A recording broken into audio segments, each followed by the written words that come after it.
So Ann did send an email that she couldn't get on. Did you see that? I am not on my email right now. She couldn't get on. Yeah, I'm gonna send her.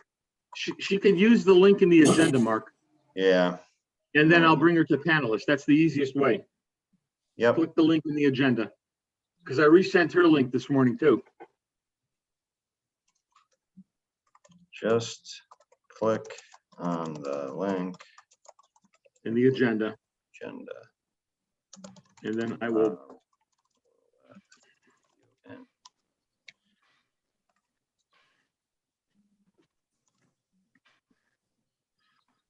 Okay, that's sent. When I see her come in, I will click bring her over. Give her a minute. Yep. I took several. Okay. Everybody. Wilson Philip Barlow, are you outside? Kind of screened in porch. Nice. Yeah. It's one of those indoor-outdoor spaces I got it. I got it. that you landscape architects speak so highly of. Yes. Mark, you missed the lapping water earlier too, which I thought was, we're all quiet. You could hear the lap of his fountain going. I was like, that's nice. Nice and No, I tranquil. thought you were going to say his dog was drinking out of a bowl or something. Well, the water is still lapping and the dog will be drinking from the bowl soon.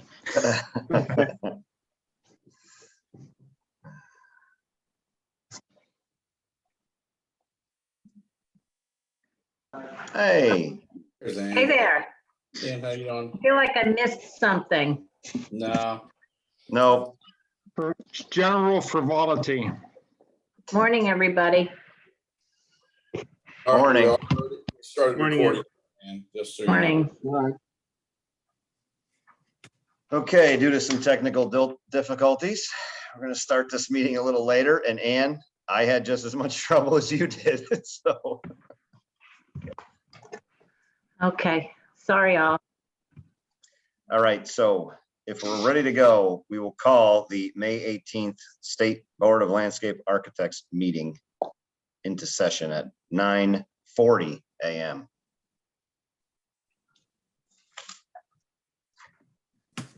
Okay, minutes of February 16th, 2021. Everybody have a chance to look at them? If not, we can take a minute and look at them now.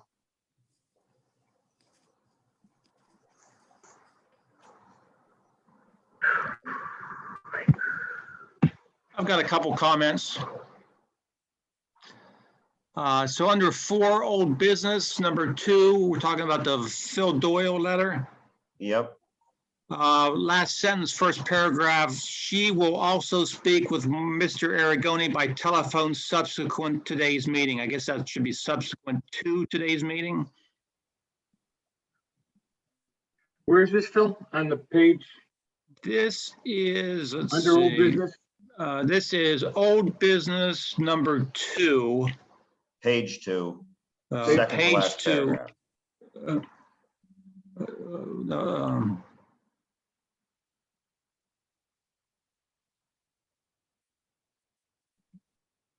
Did you find it? Subsequent, or I see it, with Mr. Aragoni by telephone subsequent to today's meeting.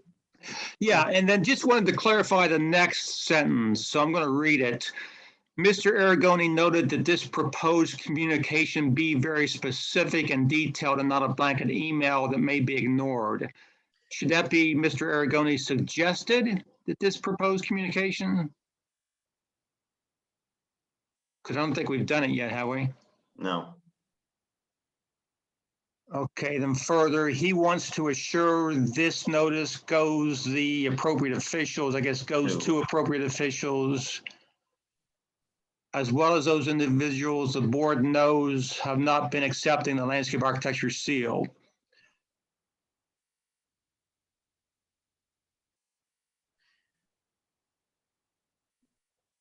Okay, Mr. Aragoni, last sentence, Mr. Aragoni wants to be sure that Ms. Fernandez knows that this matter has come before the board in the past and that the email needs to be pointed and puts the appropriate people on notice. I guess, and maybe we can talk about this later, I guess the whole paragraph is unclear about who's writing the letter. Is Yeah, and the I still board- don't, and I still don't know. Okay, we need to know that, yeah. So I guess we'll bring that up later for discussion. Yeah, I think I would rather have that say in that last sentence that, because we don't know if it's going to be an email, that the communication needs to be pointed and puts appropriate people on notice. I don't know what it's going to be. Right, maybe, I mean, do we want to put in there that it's not clear who's going to make the letter? I mean, that No, last because sentence, I think at this time, we didn't know. So I don't want to, because this is meeting minutes from that meeting, so I don't think we did know. all right, so the last sentence reads to me like we're telling Ms. Fernandez how to write the letter. Yeah, because that's how we believed it was going to go at this meeting that we're reviewing the minutes. And that's not the way it's going to go based upon what I found out. All right, so what, Okay, Right? enough. I mean, yeah, I wanted to push as much off on them, and basically that's not going to happen. okay.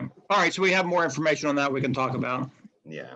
Okay, just I guess just the grammar suggestions Yep. is all then. Agreed. Okay, thanks. Anything else, Phil? Or anybody No, else? That's it for me. All set. if Phil, and the grammar suggests, can you just recap? I mean, I've got the, subsequent to today's meeting, and then we talked about that last paragraph in 4.2. So we All leave right. that as is? Let me find it again. I would just, the last sentence under 4.2, I would just say the board in the past, and that any communication needs to be pointed rather than the email. Okay, any communication. Also, the first paragraph, let's see, first sentence of the last paragraph on page 2, Mr. Aragoni noted that this proposed communication be very specific. I think that should be Mr. Aragoni suggested that this proposed communication be very specific. Or it should be or else Mr. Aragoni noted that this proposed communication should be very specific and detailed. That probably does it. Okay, got it. You got that, Bob? Yep. You got that, Dom? Wake up, Dom. All right, we're gonna need a motion to accept that. So with moved. change. Second, Perfect. Okay, agenda item number 2, comments or concerns of any person present today. Don't think we have any, but I did see that Pamela Brown has joined us. Item 3, DCP Investigation Division Complaint Status Report. We did send notice ahead that there was not a report to submit for this meeting. We do not have any new cases or older cases. Thank you very Just much. to put that on the record, just to make Yep. it known. You got that, Bob? I did, yep. We did receive an email, Pam, you're correct, from Janita. I was going to bring that to the board's attention. Thank you, that there are no cases. Yes. Thank you. Okay. Item 4, old business. This is the discussion regarding Yukon and outreach. Dominic, I have a PowerPoint presentation from Clarb in my possession. I asked them to make one tweak to it. Okay. And actually the tweak that I asked them to make to it was a map of the United States and how each jurisdiction handles licensure. And we were listed as a green state being that you can sit for the exam prior to having our 2 years of experience. I had a dialogue back and forth with Clarb on this one. She cited the regulation and the statute.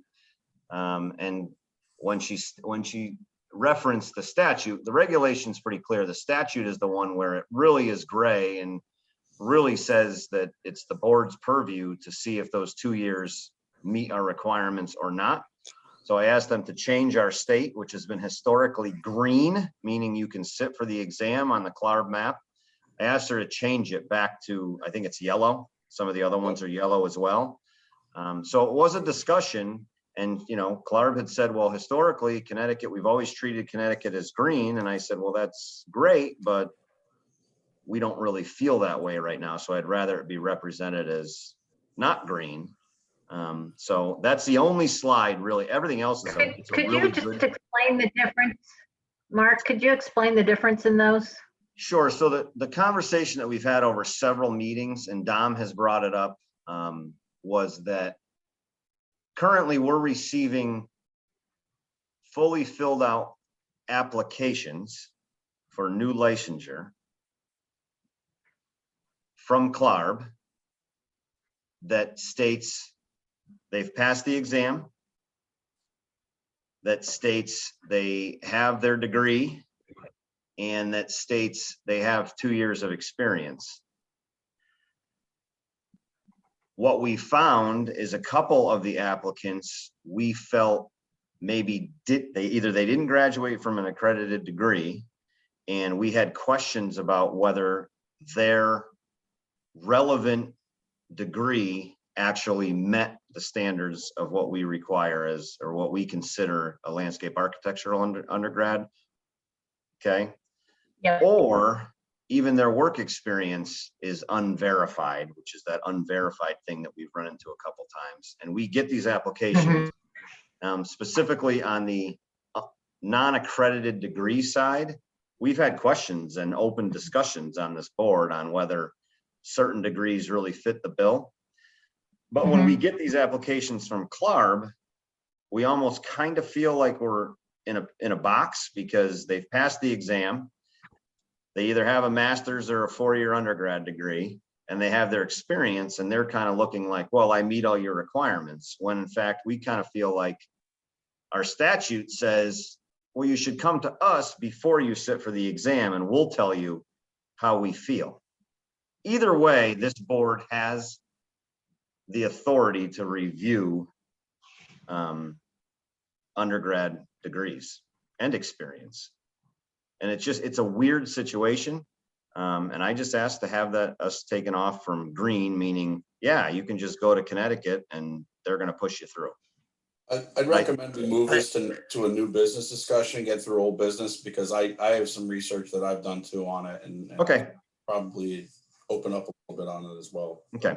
So what I wanted to do is just let Dom know, because Dom has so nicely volunteered to push this along and explain the licensure process to students, that we're going to have a stock presentation that we can modify, by the way. Yeah. Phil had reached out back in February. Phil, and I apologize because we were waiting for the presentation to come. Because I know Phil has a decent connection, and I don't know if he's still in classes. I mean, they're coming down to the end now, but yeah, I'd like to work with you, Phil, and we could go up there and we could do this presentation, and the more the merrier, I think, with this one. But we will have something, because we really been kind of. I personally take it personally that I've been dragging my feet on it in terms of. Yeah, you're not the only one. I want to get up there so they have a clear understanding of how it works. So we can, if we get it back from them, we can try to figure something out to try to get up and talk with those students. Okay, I think we can continue this discussion. Thank you. Okay, old business number 2. This is with regards to the discussion on from Philip Doyle and the back and forth regarding not accepting the LA stamp. So here's a little bit of background, and I apologize too, because most of my emails and conversations are from February and March. Bob, I did forward you a few that I had, just so you had a hot copy of them too, as I got my head back into this morning. But if you remember, we talked about this. Cynthia Fernandez is a staff attorney at DCP. She was going to come to our February meeting, but she had a personal issue and she couldn't attend, if you remember that one. So I did follow up and have some communication back and forth with her, sort of telling her what we wanted to do. She said that she would like to discuss with Raul Rodriguez. Now, Raul Rodriguez is the same Attorney General representative that we dealt with when Phil Barlow brought up the Connecticut DOT not accepting a stamp for, I believe, incidental drainage or some streetscape work. So Cynthia had that in her ball court for a little while. And then she sent me an email, and she also said that she was going to coordinate with Julianne Avalone, who, Bob, I'm not familiar with that name. He's the head of our legal department. Mark. Okay.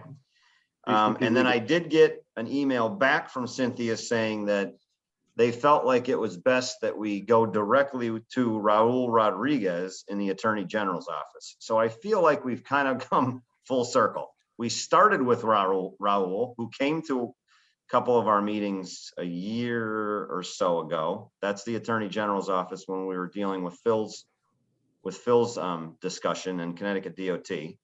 Then we brought Cynthia and the staff attorney for DCP in, and now they've kicked it back to Raul Rodriguez. I did reach out to Raul this morning with another email just to follow up and see if we could bring him back into the fold. But that's really where we've sort of gone in a complete circle back to Raul, and DCP has seemed to say you got to deal with the Attorney General's office if you're going to put any communication together. That's No, what I I have think- to report. I think within that, that's a good call now. Because this is going to happen again. And I think we should go on record that we're not dealing with DCP legal then. Yep. They basically have forfeited their, and we'll talk with Raul from now on for these matters. Yep. And we probably should have a cheat sheet for people, if none, three of us leave the board, to understand, how that's working. You get a complaint, it's going to the Attorney General's office. It's not going to go through legal at DCP. Correct. We're not going to pick it up different ways each time we go through. Yeah.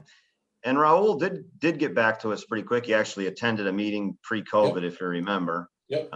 But my email back to him said, I'm not so sure that the DOT and Phil's issue was ever resolved.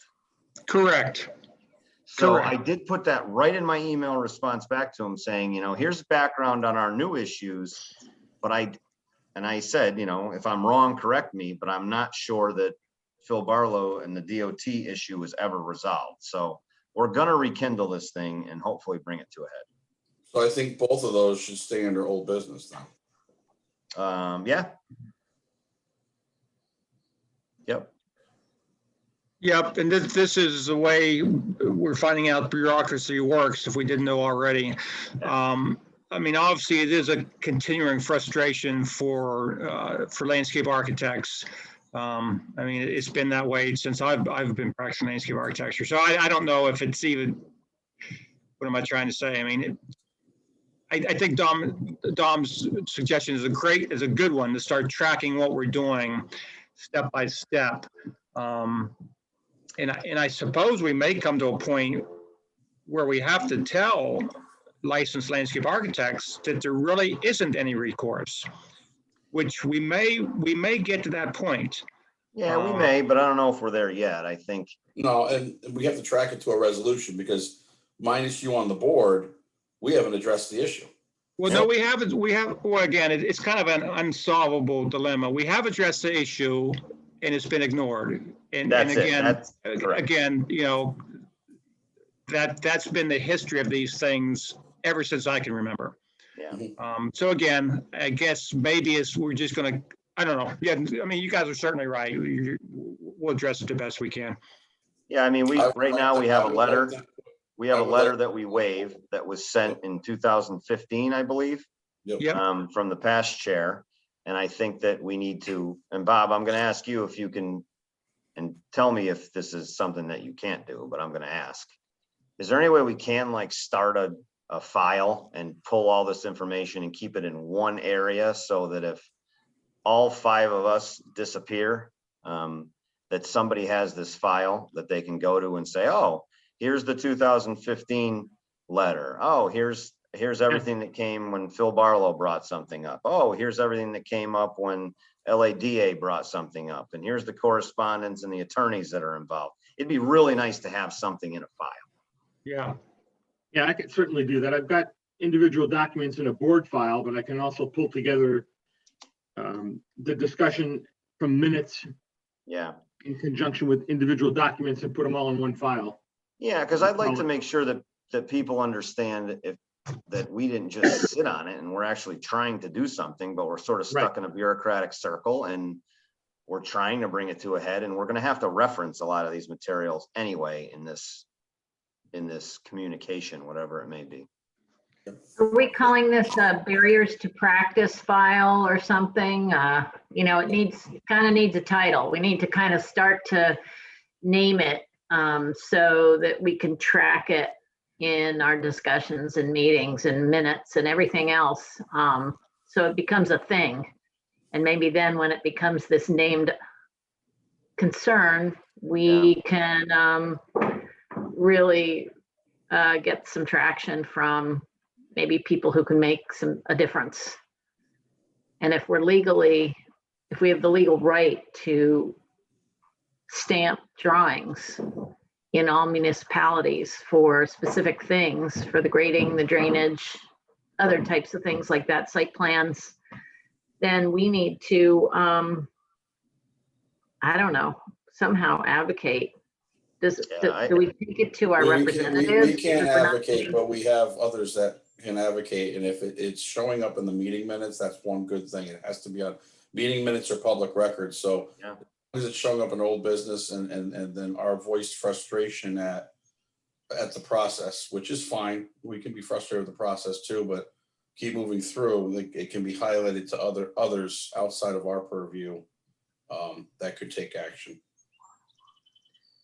Yeah, so Don's suggestion is a good one. Maybe it is just a matter of keeping the item open on our minutes, and eventually that may be pages in our minutes, but it is a continuing issue. And that being said, could we get in today's meeting minutes that my resolution was never resolved after I did follow all instructions by Mr. Raoul? I agree with that, and I also think it should be put under old business because we never actually had a resolution to it. So we have Right. Yep. While we're still, and then I don't want to switch gears, but while we're still on old business, something that's near and dear to my heart is we were going to check with the governor's office on appointments that people had tried to ask for on our board. Correct me if I'm wrong, Phil, but some people had reached out, and that is another thing that can actually be directly correlated to these other outstanding business items, where if we had other positions, we may have some lay people that could actually broaden the scope and breadth of the ask when it comes to barriers to practice as well. So I think that needs to be looked at, because I, for one, think we need the other board members on our board at some point. Yeah, and you're right, and I don't know if it should have been on old business. So Bob, I don't know. You should definitely have an item. I don't know if we can add old business. Well, we can make it new business. That'll be old business next month too, but we really need to start looking at, especially since somebody actually went and said, hey, listen, I would not mind serving on the board. And they've basically been, I get it, the political environment being what it is, but they've fallen on deaf ears. So, and that's just. Hey guys, I apologize. I got to grab this call. This is a family issue. Give me a minute. Sure. I mean, I'm more than happy to contact someone in the governor's office if someone can give me a contact. I had to do it to get myself monitored through the process. Phil, if you have the names of the people that actually applied, and if you wouldn't mind sharing them with me, I'll champion that cause. Sure. Why? Yep, Steve Woods. Steve, W-O-O-D-S. Yep. He's actually a landscape contractor, but yeah, he submitted, it's been a couple years ago now. Yep. And he's still willing to serve. Okay. What was the delay in bringing him on? Again, these are other things that get ignored. We haven't had citizen members for a couple years now. We have people that are willing, and it just doesn't get addressed by the governor's office.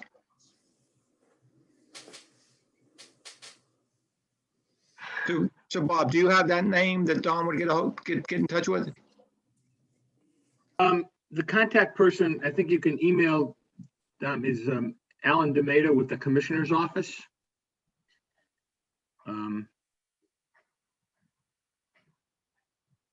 She's the executive assistant to our commissioner, but I think she's the person you would contact.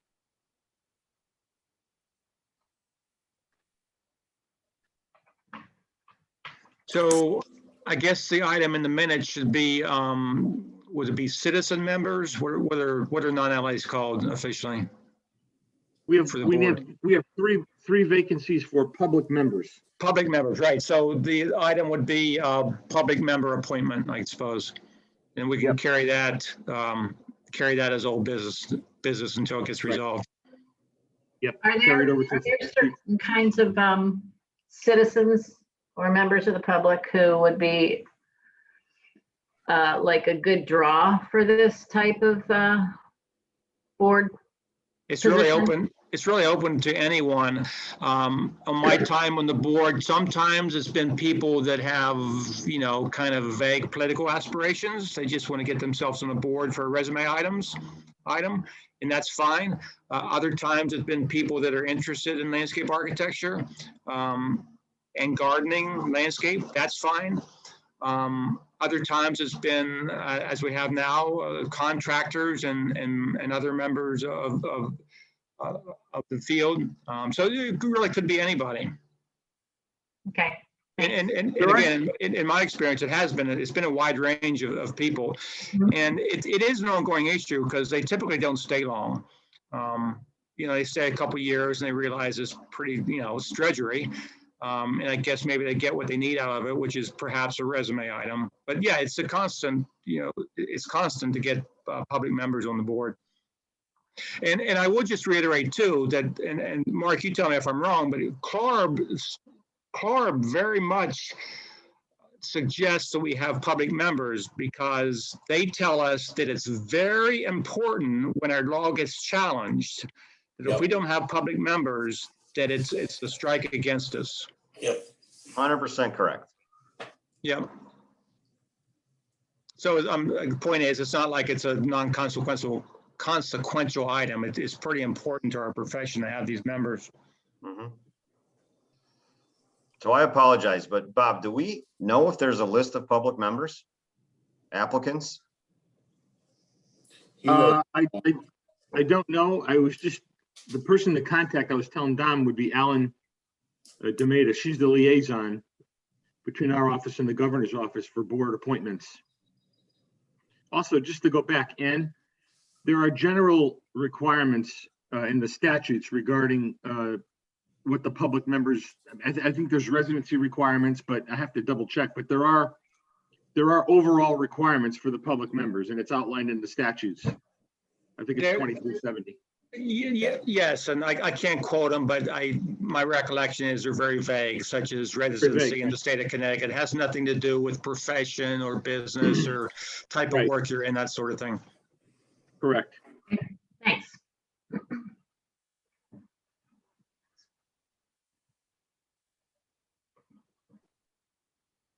So did we decide to keep it on old business or make it a new business item? I believe we decided to carry it over until Okay. it's resolved from Okay. under old business. Sounds Board good. vacancies. Thank you. All right, 5, new business. 5A, discussion concerning the live attendance requirement for landscape architect continuing education relative to the COVID pandemic. Interestingly, I think it was, might have been North Carolina, but I got a renewal notice that said they were reinstituting their CEU deadline of May 30th, have everything back in. And then the following day, I got another email saying, no, they're not. It's not. They're pushing it back out to September 30th or something like that. So I don't know. I'll put the whole online CEU, what the board thinks. How we left it was we're going to handle it on a quarterly meeting basis. We're going to deal with it, and either we're going to extend it, keep it the same, or go back to a normal, but I'm not so sure what that normal is ever going to be. Currently, right now, we have something in place where people we're waiving the live, right? Yep, I Yep. personally don't have a problem with, we take it through the end of this year and then we reevaluate or the quarter, kick it down the Yeah. road. I don't think we're there yet in terms of, we do have people outside the state of Connecticut too that are licensed, and Mhm. you're talking about multi-jurisdictions here, and yep, every option. My thing is, if they're getting it done, then more power to them. yeah, That's exactly. what's going on right now, so I don't have a problem with it. That's my own opinion. I agree. I agree. So Bob, I don't know if we need a motion, but we'd like to keep it the think- same and we'll readdress it in our August meeting. Sure, I think, the minutes will reflect, Okay, right now, the proposal is to carry it through the end of the year, carry it to August. We'll address it in August. carry it through August. Yep. Our next meeting, I believe, is August. With that said, I can't wait for some sort of convention or conference or something. I know. I'm actually looking forward to getting out. So is AAA doing a conference this fall? Yes, Nashville. Nashville, that's right. Yep, and it Nashville, is, baby. at this point, it is live in person. Yeah, our CLAR board meeting in June, there was a pretty big debate and a lot of Google polls, but it's going to be virtual. When's that? June, Okay, yeah, that makes sense. yeah. Is that the annual meeting? No, just the quarterly board. What about the annual meeting? Has that been Annual decided? meeting is going to be right now a hybrid, because there's so many restrictions on boards and travel right now because it's a jurisdictional, but they're planning on doing a hybrid right now and capping it at 60 in person. It's a good idea. 60 people in person, and then, first it's going to go up to a board member from each jurisdiction, and the MBE will be the invite list. And actually, I don't count as a board member. So if there's a board member besides myself and the MBE, that's up for grabs. And that meeting is end of September in Phoenix. So I know Phil has went once. But yeah, I don't take up the Connecticut State Board allocated. So there's really two, the MBE and a board member. Bob, do you know if you'll be going? I don't at this point, Phil. Okay. Okay, so we're gonna do that. 5B is our applications, and there were quite a few applications that came through. They were included in an email from Bob. I did review them, and this is the first time in a while. I reviewed them too. This is the first time in a while that we had all accredited degrees. I think there was all verified employment employment. This was an impressive group, I have to say. Mark, Yep. if, for the record also, we have one of the, Ms. Shepherd, Genevieve Shepherd. She's an applicant on the, she's item 4. She is listening in on the meeting and certainly can participate. If you have any questions for her, we can just, Sure. I can move her up to talk to, let me do that. I have one question. You sent out Maggio. Was that one that wasn't supposed to send to us? Was that I believe it's Maggio. We got on our list, and I'm just wondering if that person was were they initially licensed somewhere else and they're going for reciprocity? Were we supposed to not look at that one? Okay, I have Maggio right. What happened? Can you repeat that again, Don? What did I do? I sent out. Is Maggio already licensed somewhere else? Correct. Maggio is listed on our agenda right now under 5C as a reciprocity application approved by the Okay, department. on May 7th. you sent it to us with the. Okay. Right. That was That an one error. we don't have to worry about. Correct. So All right. Right. I should have deleted that. Right. I didn't pick up on that, Don. Thanks. Yeah. Yeah. No, thanks. Sorry about that, Don. Nope. She is listed under under 5C That's fine. in the chart. Yep, I also reviewed all of them. You guys know I pretty much, run down all of them. Really quickly, I agree. All, very good educational backgrounds. No option with Julie and Kelly. I will call out, and Ms. Shepherd is on the line, and Montgomery. They obviously they meet everything. They're coming in with passing the exam, but we have that same hiccup.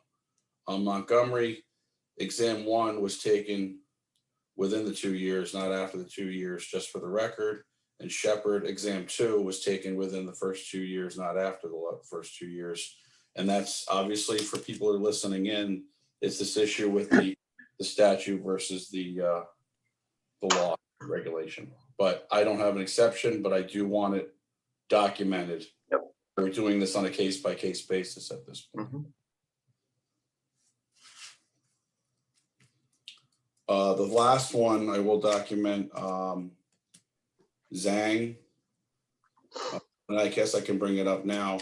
I take no exception to on that one. I'm just trying to see what my issues are. He's obviously out of Massachusetts, and it brings up the comment that we said, well, we were thinking Massachusetts hasn't been met. Massachusetts has caught up on their website. They are meeting regularly. I'm interested to see your map, Mark, because I think they're either yellow or red, because when you look at their regulations as opposed to ours, you must apply and you must be vetted before you sit for the exam. Yeah, ours is definitely not that clear. That's probably why they're coming out of that area, because it just frees up some individuals to sit for the exam. I don't think it's a barrier that much, but they are meeting regularly. They met 3 times last year. They're prepared to meet 3 times this year. So we can kind of put that one to bed. I don't know if everyone else had an opportunity to look in on the rest of them. I will say, and I have a question for Clark, Mark, when they give us our dates, when they give us the update, is that the day they take the exam, or is that the day they actually pass the exam? I believe that's, well, maybe I'm making an assumption. Ms. Shepherd may be able to answer that question. Yeah. I believe it's when they take it, but I'm not 100% sure. You are correct. It's when you sit for the exam. You don't get the results for 3 months. Right. That's always nice. 3 months.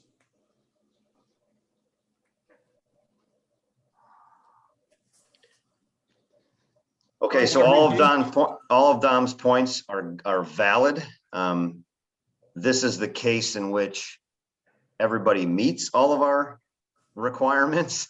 Absolutely. But I think, for the record, you could see what happens if we had a question and it was a non-accredited degree that Clark looked at and had an opinion that they could sit for it, and we might have an opinion that, well, that degree doesn't really match with what we need. In this particular case, it appears that everybody meets all the requirements, and that sort of gray or slightly darker than gray area in our statute continues to be a little bit puzzling. But for the board, did everybody have a chance to review these? And is it at a point where we can somebody would like to make a motion? I'll make a motion. We accept all of them. Hearing that motion, do we have a second? Yes. Second. Is there any comment? Okay, all in favor, please say aye. Aye. Aye. Aye. Okay, Ms. Shepherd, if you want to add anything, that's fine. We appreciate you taking the time to join the meeting. But if you feel like you have anything to say, floor's yours. I'm actually just listening in. I'm driving to and from a site visit at the moment. But I would like to say that when you consider applicants and having them come to you before, I would suggest the opportunity of them getting experience while taking exams. For me personally, I was in school for 6 years and getting experience while taking the exams, and they were much easier than some of my coworkers who are also taking them, because I'm used to taking standardized tests and things like that from college. If I took it 5 years later, it would have been extremely more difficult, especially as I move up in my career at my job and get more responsibilities. So I just take that into consideration as you move and change to kind of CLARP's requirements and things like that. Thank you very much. Thank you and congratulations. Yes, thank you. Yeah, that's important, Dom. It is. It is. And I'm very glad that she came. So congratulations on your licensure. Okay. 5C, administrative. Reciprocity, I don't believe we have to make a motion on these. Those are all approved by Yep. the department and listed for the board's information. 5D is corporate practice. Anybody have any questions? Because again, this is also administrative approval. Informational. I've got one question just on procedure, because I got a call from one of the applicants. Is anyone clear on who needs to apply? It was my understanding that only firms that didn't have the owner in their names needed to have a corporate license. Is that correct at all, Bob? What defines the need for the corporate license is how they enter into the contract. If the contract's entered in as a corporate entity, then the requirement is for the corporate license. The individual license is always in place. It's always a requirement that there's an individual in responsible charge, at least one licensed Connecticut architect. But if the contract, now that we have corporate licensing, it's a function of how the contract for services is entered into. No. And under what entity? Oh, I mean, I still don't get that. What do you mean, how the contract is entered into? If you have a company, right? Okay. If you sign on for services with a town as, Wilson Phillips Barlow LLC, Yeah. as opposed to you individually as a sole proprietor. That's how it was explained to me by the AG's office. All right. So that would be, again, I'm just trying to clarify, that would be literally every office, I think. If they're offering services and signing contracts legally in their corporate name, then the answer is yes. Now, another wrinkle on that is this is application for corporate practice landscape architecture, but there's a multiple license too, correct? Are covered under Landscape architecture could also be part of a joint practice application. joint practice, correct? Any combination of engineers, architects, landscape architects, and land surveyors. Is a joint practice corporate license. Right. We've had companies, joint practices, apply with revisions to their original application, adding the practice of landscape architecture, Yes, which can be done. They list their licensed landscape architect or architects as an addendum to their original application. correct. And we have on file a revision to their original corporate application. So that's Don't why necessarily require new approval. you won't see Pre-approval by everybody the in the board. state. Yeah, you won't see everybody in the state who practices with just a corporate landscape. Which I'm surprised BSC Group is going through individual corporate practice, but that's whatever. They can do whatever they want. So. Right. So any LLC needs to have a corporate license. That's what I'm hearing. Again, Phil, it's going back to, I know I'm repeating myself, but it's going back to how they're entering into the contract. Is it actually signed? I'm not trying to be difficult, but I Doing understand that. business So as. what? It all comes down to doing business as, like you can be XYZ landscape architects, but you could be Dominic Seltruda doing business as XYZ landscape architects. So that would need it or would not need it? You're signing your contracts as Dominic Seltruda, landscape architect then in that case. That's the way I understood it. As opposed to having like the LLC as the umbrella protecting you. And then that adds in a whole legal relationship with the clientele. So I think the state is trying to tax the LLCs. That sounds plausible. So again, Yeah. so basically not many people practice without a corporate structure, be it LLC or anything else. So that tells me that, again, almost every firm in the state needs to be registered. Yes, Okay, probably. This sounds like That's a good article for the next quarterly of ASLA. yeah. Yeah, Are you not practicing the correctly? Connecticut State Board. Yeah. No, that would Okay. be, We don't want that anybody would to be get in good. trouble. We don't want anybody to get in trouble. That's the long and short of it. Well, exactly, and we don't want bureaucracy that doesn't mean anything. So, I mean, Correct. if it's something that people need to do, they need to do it. If they don't, they don't. Yep. So we're not taking any action on this one, but it was a good discussion. 6, any correspondence, Bob?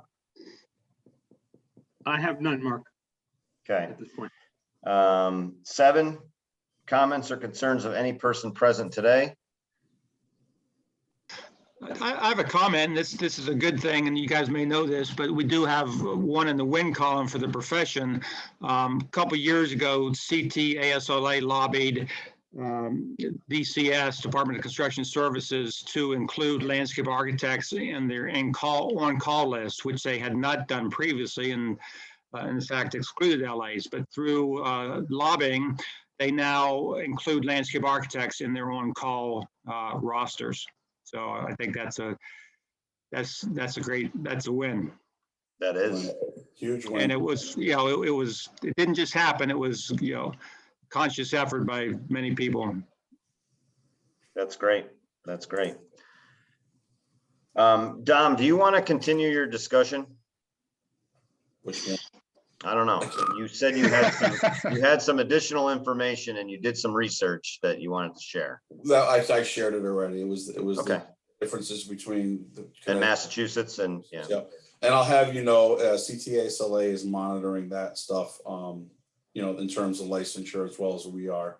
Mark, I look forward to that response PowerPoint presentation because I really want to hit the ground running. I think it's actually going to be a good understanding, not only for our students, but it'll be an for some of the board members on ASLA as well. I will have you know, the advocacy group is going to be having an audience with the governor's office sometime in the next probably month and a half. They've requested it for other reasons.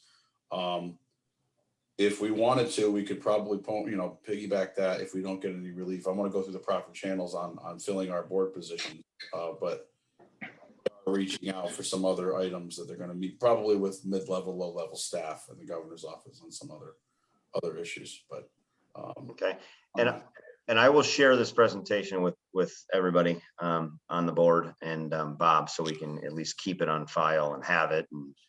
And we can definitely modify it as well. No, it's good to know. Like you said, the law, the statutes, the regulations. I'm intimately involved in them now because I care about not only obviously promoting the profession, but protecting our interests within the state of Connecticut as well. Okay. I also had a quick comment for an item, and it just has to do with scheduling the next meetings. I think the Zoom format is really, really helpful. It's helpful for all of our schedules and convenience, but I was wondering if once things go back to normal, whenever that is, maybe we could do mostly Zoom, like 3 out of the 4 Zoom, and then once a year or something meet at the state capitol. I don't know how people feel about that. Yeah, I think it could be an enticement potentially for a public member as well, if they didn't have to drive into Hartford. That's one side of me. The other side of me is, I might push for 2 meetings in person. I don't want to but I totally understand with what you're saying. And I think it should be something that we continue to discuss. And we should also look, obviously the state's going to dictate how they want to handle it, but also if it isn't that, is there options, since we are doing it now, for hybrid as well? Yeah. I do think it's a big draw for the lay individuals, the public members, if we get them on board. If that's somebody down in Danbury that doesn't want to make the trip. I mean, we're passionate about it because we are LAs, but if you've got somebody in Ellington or down in Greenwich or over in my area, the Woods, Mystic, Noank, they're not going to want to run all the way up there, but you might get a decent member out of it. So, right. It's also better for the carbon footprint overall, if you think about that. Yeah. Or green profession. That's Trying to mine. be. As long as your computer's running on solar power, we're fine. Yeah. Actually, I don't even know if Mine it's is. running. My panels are installed. I'm running net zero right now, so. It's awesome. Oh, that's terrific. Yeah. It's awesome. I just want to, just before we end, I just want to clarify, because I still have a question mark next to are we going to ask Bob to follow up to figure out if there are any public member applications on file, or is that, how do we end that? I just want to make sure we kind of try and bring this to a head if there are any sitting somewhere on somebody's desk. You know, may I say something, Mark? Yep. It might, just as a different tack, maybe if a board member can email I'll do it. down, Yeah. Alan Demeta, if you don't have her email address, I certainly can forward it to you. Send it to me and I'll take care of it. Great. Thanks, Dom. No worries. Yeah, because I think, maybe, can you CC me on that, Don? Yeah. Yeah. 'cause If I send a correspondence, I'll copy you and Mark on it as well. Just to Great. kind of change it up. So, I mean, not that there's any, that the department is, there. No, but a board member's I just think asking it's a good why we don't idea. have other board members. No. Right, another perspective would be good. No, I Right. agree. So right now, our August 17th meeting is, we're planning on Zoom, but that might change, Bob. I mean, I don't know. Yeah, the state is, hasn't gelled their, I mean, July 1st, we're going to start resuming, part of the staff returning, but we're not sure as to how much, the percentage of staff, maybe working up to 50%. Yeah. I think that From right home. now we'll plan on that probably being Zoom, and Bob and I will coordinate, and then if something changes or there's an option to be hybrid, I mean, the technology is pretty good in those rooms that we probably could do hybrid if some of us want, if Dom wants to walk over, if he's in the office, I don't know. We're not going back till September 1 at the earliest at this point. Okay. All right. And actually, the 17th of August, I will be available for that meeting. I will be hybrid. I have to call in. I'm bringing my son to his orientation for college down in Pennsylvania. I didn't even think about that, Dom. I may be doing the same thing. I've got an incoming freshman, so he just got accepted. He just committed to Gettysburg College, so he's He's gonna. gonna get I have a UNH, a New Hampshire freshman, so Congratulations, you guys. Congratulations. Yeah, both of you. yeah. So Wonderful. we'll have to figure that one out. That might be an issue. We'll see. It's called head. Okay. We'll work it out. This is- I think this, I think, the hybrid meetings, I think the Zoom has really worked out overall, Yeah. pretty well, not that I don't like seeing everybody either, but it's pretty efficient. Okay, it is 10:30. I think we made record time through this one. I think we can end this meeting. Yep. But before we do, thank you, Ms. Shepherd, for joining in. It was great to have you. Come back anytime. We like visitors. Yes. And everybody Any enjoy the motions? week. It's supposed to be a spectacular one. All right, thanks, everybody. Thank you. Look forward to Yes. that presentation. See you next time. Thank you, everybody. Thank you, Bob. Bye. You're welcome. Bye, Ann.